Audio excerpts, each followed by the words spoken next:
talks about sailboats. He spends his whole time talking about sailboats. And he says, on Lake Como, you can watch a sailboat go across the lake. It doesn't go across as fast, but it goes across very beautifully, and it has to sort of tack the wind. And he uses a sailboat as an example of a proper participation with nature. He says a sailboat is the height of man's culture when it comes to nautical vessels. Because if culture is man's interaction with nature, right? If culture is about how we understand the essentials that are taught to us from our natural world, which is good, beautiful, and true, right? Despite the corruption, right? The bad parts of the world are a corruption of nature. If that's the case, then those things elevated towards God are the highest form of culture. And so a sailboat, he says, with its design and the way it tacks the wind is very different from a diesel. And he's watching the lake, and he's literally sitting out there watching the lake. It's a beautiful area in Italy if you ever have the chance to go. And he's watching sailboats go, participating with nature, this nice sort of slow tacking the wind, this beautiful interaction. The residue that a sailboat leaves behind is what? Its wake, right? Just the parting of the waves.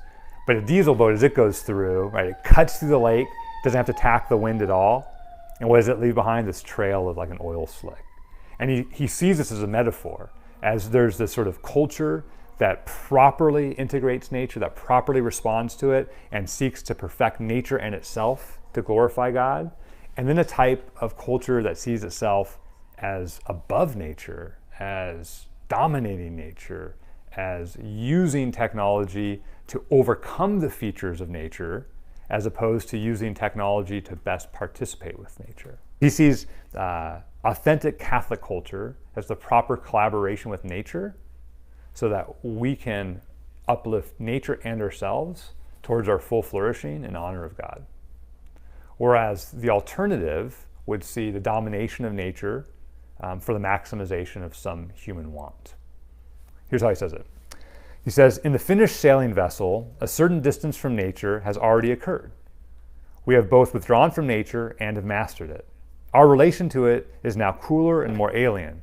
Only in this way can any work of culture of mind and spirit be done, right? We have to take wood, we have to reform it, we have to reshape it, we have to use our ability as humans to decide which way we'll cut the water better. So we're somewhat already altered nature, but we're still participative with it. Yet you do not see how the natural work remains.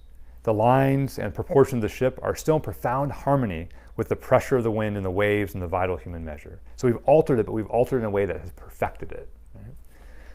Those who have control of the ship are still very close, related to the wind and waves. They are breast to breast with their force. Eye and hand and whole body brace against them. We have here real culture, elevation above nature, yet decisive nearness to it. Right? As opposed to the diesel ship, which has none of those features, right? Which is meant to overcome.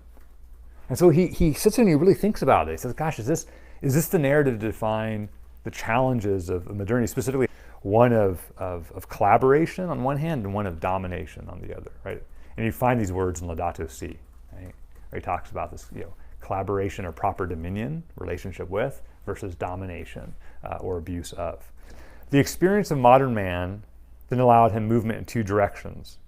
Right? In modernity, he's talking about the scientific revolution, the industrial revolution, all these things that have given us a new ability to see the world in a more subjective way.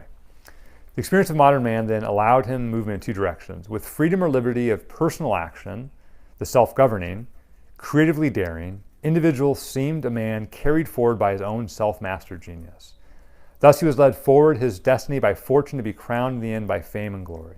This positive experience, however, was countered by man's loss of his objective sense of belonging to existence.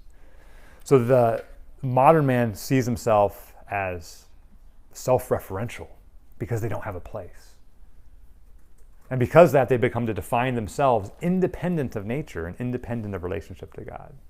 And he says at first this is really attractive because it feels like autonomy, it feels like freedom, it feels like liberty, but it's not connected to anything, it's not grounded in anything. So there's no measure about whether or not you're fully being a human. So he talked about modern man, their relationship with nature was to explore and conquer as opposed to participate. He says, in the old, nature replaced God. In the new, nature is inert and meaningless.